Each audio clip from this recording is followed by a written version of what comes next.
மிக சிறப்பாக தங்களுடைய மாதத்தை நிறைவு செய்திருக்கிறார்கள். விட்டு கொடுப்பதில் பெண்கள் எல்லாமே பிஹெச்டி அப்படிங்கிற ஒரு சரியான ஒரு காரியத்தை சொன்னாங்க. குழந்தைகள் அழும்பொழுது அவங்க என்ன செய்வாங்க, பார்த்துக்கிடுவாங்க. ஆனால் ஆண்கள் என்ன செய்வாங்க, போரையும் மூடி தூங்குவாங்க. ஆனால் மறுநாள் காலமே எந்திரிச்சாலும் நான் நேற்று தூங்கலை, நீங்கள் என் குழந்தைய பாருங்கன்னு சொல்ல மாட்டாங்க. அந்த அளவுக்கு தியாக மனப்பான்மையோடு செயல்படுபவர்கள் பெண்கள் அப்படிங்கிறத ஒரு வலுவான கருத்தை பதிவு வச்சிருக்காங்க. அவருடைய வாழ்த்துக்கள். நிறைவாக ஆண்களை இன்று அன்னைக்கு பேசுவதற்காக திருவாளர் வில்லியம்ஸ் அவர்களை அன்போடு அழைக்கின்றோம். கைகளை தட்டி உற்சாகப்படுத்துங்க. எத்தனை பேர் நீங்க தூங்கிட்டு இருக்கிறீங்க? நெற்றிக்கண் திறப்பினும் குற்றம் குற்றமே என்ற கண்ணகி பிறந்த அந்த இடத்திலிருந்து தீர்ப்பு சொல்ல வந்திருக்கும் எனது அருமை நடுவர் அவர்களே, இந்த பட்டிமன்றத்தை காண வந்திருக்கும் அன்பு உறவுகளே, அனைவருக்கும் என் அன்பான வாழ்த்துக்கள். என்னெல்லாமோ பேசினாங்க, நான் ஒரு சில கருத்துக்களை மட்டும் உங்கள்கிட்ட பதிவு பண்ணலான்னு இருக்கேன்.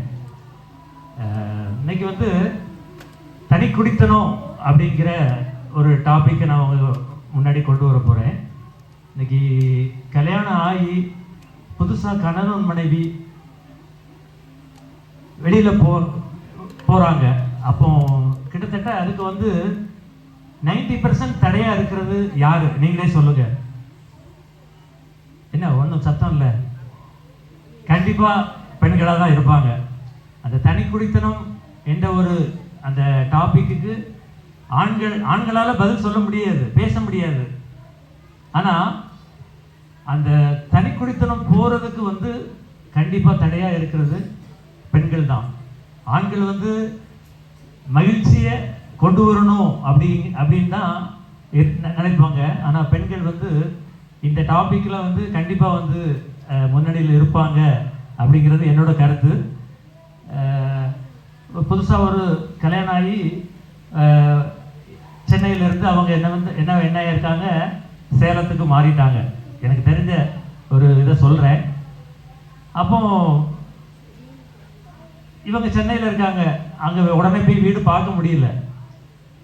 இப்போ எல்லாம் அரேஞ்ச் பண்ணணும் இல்லையா, அதனால் அவங்களால உடனே பண்ண முடியல. அப்போ மாமியாரோடு இருக்காங்க. கணவர் வந்து வாரம் வாரம் வராரு, லீவில் வந்துட்டு போகிறாரு. திரும்பி பார்த்தா ஒரு 10 நாள் அந்த மாதிரி டைம் கொடுத்து வந்துகிட்டே இருக்கிறாரு. அப்போ அந்த பையனோட அம்மா என்ன சொல்கிறாங்க, என்ன வாரம் வாரம் ஓடியார, ஒரு மாதம் வரைக்கும் வந்தால் போதாதா, அங்கே என்ன அலரசமாக கிடக்கு அப்படிங்கிற மாதிரி ஒரு டாப்பிக்கை வந்து சொல்லியிருக்காங்க. உடனே இந்த பையனுக்கு ரொம்ப கஷ்டமாச்சு. ஐயோ, என்ன வாரம் வாரம் நம்ம புதுசாக கல்யாணம் முடிஞ்சு நம்ம வந்து ஒய்ஃபை பார்க்க போகிறோம், இப்படி சொல்கிறாங்களே அம்மா அப்படின்ட்டு அவர் 15 நாள் ஆச்சு, 20 நாள் ஆச்சு, இப்படி டைம் வந்து தள்ளிக்கிட்டே போகுது. பார்த்தா கடைசியில் மாதம் ஒருக்கா வர ஆரம்பித்தார். கடைசியில் 2 மாதம் ஒருக்கா ஆரம்பித்தார். கடைசியில் வரவே இல்லை. என்னன்னு பார்த்தா சேலத்தில் இன்னொரு ஆளை சேர்த்து வச்சுட்டாரு. இன்னைக்கு வந்து ஏன் இன்னைக்கு அந்த பெண்கள் அந்த தனி குடித்தனம் போகிறத விரும்ப மாட்டேங்கிறது எனக்கு தெரியல. 90% அதுக்கு காரணம் பெண்கள் என்பதை நடுவர்கள் கவனத்துக்கு நான் கொண்டு வரேன். இன்னைக்கு பார்த்தீங்கன்னா ஒரு பணக்கார பெண்ணை வந்து ஒரு பையன் கல்யாணம் முடிச்சுட்டானா அந்த பையனோட நிலைமை என்னங்கிறத நான் ஒரு சிலவங்களை பார்த்துருக்குறேன். சென்னையில் எனக்கு தெரிஞ்ச ஒரு நண்பர் உண்டு. அந்த அம்மா வந்து வாரம் வாரம் இல்லை, அப்பப்போ அவங்க அம்மா வீட்டுக்கு போயிடுவாங்க. அப்போ இவரால் ஒன்றும் சொல்ல முடியாது, எதுவுமே சொல்ல முடியாது. சொன்னால் சோறு கிடைக்காது. அப்போ எதுக்கு சோறு கிடைக்காது, இவர் என்ன நினைக்காரு, நம்ம ஒய்ஃப் வந்து சந்தோஷமாக இருக்கட்டும். அப்போ சந்தோஷத்தை விரும்புகிறாரு. ஆனால் அதை வந்து சாதகமாக அந்த பொண்ணு வந்து பயன்படுத்திக்கிறாங்க. இன்னைக்கு இப்படி தான் வந்து அந்த மகிழ்ச்சிக்கு தடையாக இருக்கக்கூடாது அப்படின்னு ஆண்கள் வந்து நினைக்கிறாங்க. ஒரு மேஜிக் ஷோக்கு 2 நண்பர்கள் போகிறாங்க. அப்போது பார்த்தீங்கன்னா மேஜிக் ஷோக்காரர் என்ன பண்ணுறாரு, ஒரு டம்ளர்லேருந்து கர்ச்சிப்பை எடுத்து போய் காமிக்கிறாரு. உடனே கூட்டத்தில் உள்ள எல்லாம் கை தட்டுறாங்க, கிளாப் பண்ணுறாங்க. பக்கத்தில் நண்பர் மட்டும் கை தட்டவே இல்லை. என்னடா இவ்வளவு அருமையாக மேஜிக் பண்ணுறாரு, நீ கை தட்டாமல் இருக்கிறியே என்ன அப்படின்னா, இது என்ன பெரிய விஷயம், என் பொண்டாட்டி வந்து ஒரு சொட்டு கண்ணீரில் பட்டப்புடவே வரவழைப்பா, நீங்கள் என்ன இதை ஒரு பெரிய விஷயமா சொல்கிறீங்க அப்படின்ட்டு அவர் சொன்னது அது ஒரு உண்மையிலே வந்து ஒரு ஒரு பெரிய இஷ்யூவாக தான் நம்ம பார்க்க முடியும். இன்னைக்கு இன்னிசையில் வந்து சரிகம பதனிசா அப்படின்னு இந்த 7 ஸ்வரம் இருக்குது. வாழ்க்கை என்னும் அந்த ஸ்வரம் நார்மலாக போகணுன்னா 2 ஸ்வரம் தான், சரிமா சாரிமா. இந்த 2 தான் நாங்கள் வந்து கற்று வச்சிருக்கிறோம், சரிமா சாரிமா. இதை வந்து பயன்படுத்தினாலே போதும், கண்டிப்பாக வந்து குடும்பங்களில் எந்த ஒரு பாதிப்பும் வராது, குடும்பம் சந்தோஷமாக போகும். அப்போ ஆண்கள் வந்து நாங்கள் வந்து இதை நிறைய பேருக்கு நாங்கள் சொல்லி கொடுத்துருக்கோம். வேற எதுவுமே பேசாத, சரிம்மா சாரிம்மா சொல்லி போயிட்டே இரு. இப்படி தான் இன்னைக்கு வந்து குடும்பங்கள் போயிட்டு இருக்கு. இப்போ சார்லி சாப்ளின் வந்து ஒரு வேர்ட் சொல்றாரு, நான் அழும்போது அதை வந்து என் மனசுக்கு கொண்டு போறதே இல்லை. ஏன்னா ஒருவேளை ஆண்கள் வந்து எவ்வளவோ கஷ்டங்களை உள்ளுக்குள்ள சுமந்துட்டு வெளியில போய் அழுவாங்க. ஆனால் அந்த குடும்பத்தில் வந்து எந்த ஒரு பாதிப்பும் வரக்கூடாது, தான் குடும்பம் சந்தோஷமா இருக்கணும், தான் குடும்பம் வந்து எந்த வகையிலையும் குறைஞ்சு போயிடக்கூடாது அப்படின்னு சொல்லிட்டு அவங்க வந்து நினைப்பாங்க. நடுவர் அவர்களே, கடைசியா ஒன்னே ஒன்று உங்ககிட்ட கேட்கலாமா? ஒரு கேள்வி கேளுங்க. 2 கேள்வி கேளுங்க. 2 கேள்வி. பழைய திருவள்ளுவர் பஸ்ல நீங்க வந்து டிராவல் பண்ணிருக்கீங்களா? ஆமா, கல்யாணத்துக்கு முன்னாடி பண்ணிருக்கிறேன். விண்டோ சீட்ல இருப்பீங்களா, சைடுல இருப்பீங்களா? விண்டோ தான். இப்போ எப்படி இருக்கீங்க? படிக்கட்டுல தொங்கிட்டு பாரு. ஆமாங்க, எனக்கு நான் வந்து சென்னையில வேலை பார்க்கும்போது எனக்கு விண்டோ சீட்டில் போகணுன்னா அவ்வளவு ஆசையாக இருக்கும். காலரை தூக்கி விட்டு அப்படி அதாவது 1 மணி நேரத்துக்கு முன்னாடியே பஸ்ஸை எதிர்பார்த்து சென்னையிலேருந்து ஊருக்கு வரேன்னு அவ்வளோ ஆவலாக விண்டோ சீட்டில் தான் உட்காந்து வருவேன் கல்யாணத்துக்கு முன்னாடி. ஆனால் கல்யாணத்துக்கு அப்புறம் பார்த்தீங்கன்னா ஒரே ஒரு நாள் விண்டோ சீட்டில் போய் உட்காந்துட்டேன்.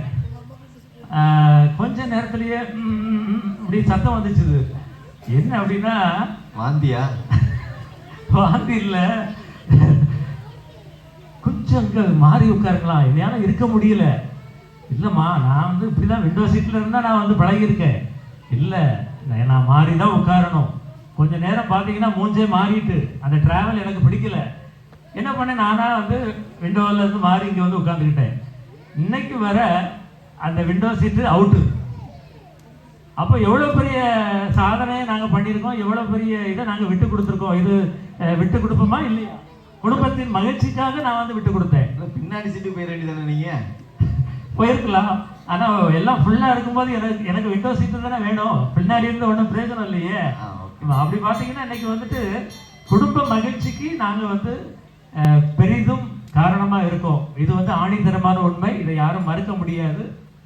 இப்படிப்பட்ட தீர்ப்பை நடுவர் அவர்கள் எங்களுக்கு வழங்குவார்கள் என்று நாங்கள் எதிர்பார்க்கிறோம். காத்திருந்து எங்களுடைய உரையை கேட்ட அனைவருக்கும் நன்றியை தெரிவித்துக் கொள்கிறேன். நன்றி, வணக்கம். நன்றி, வணக்கம். வாங்க, விண்டோ சீட்ல உட்காருங்க. மிக சிறப்பாக அத்தனை பேரும் தங்களுடைய கருத்துக்களை அழகாக எடுத்துக்கிட்டாங்க. ஆண்கள் சைடும் சரி, பெண்கள் சைடும் சரி, ஈக்குவலாக பேசிட்டாங்க. யாரையும் இங்கே என்ன செய்ய முடியாது, குறை பேச முடியாது. இவர்களும் இவருடைய காரியங்களை மிக வலுவாக எடுத்து வைத்தார்கள், இவர்களும் இவருடைய காரியங்களை மிக வலுவாக என்ன செய்தார்கள், இந்த அவையில எடுத்து வைத்தார்கள். ஆனால் தீர்ப்பு அப்படிங்கிறது பேலன்ஸாக இருந்தால் அது பட்டிமன்றத்துக்கு என்ன செய்யிருக்காது, அது அதனுடைய தன்மை, அந்த சாரத்தை என்ன செய்யணும், குறைத்து விடும். ஆகவே தீர்ப்பு என்கிறது கண்டிப்பாக யாராச்சும் ஒருத்தரை திருப்திப்படுத்தும், ஒருத்தர் என்ன செய்யும், கஷ்டப்படுத்த தான் செய்யும்.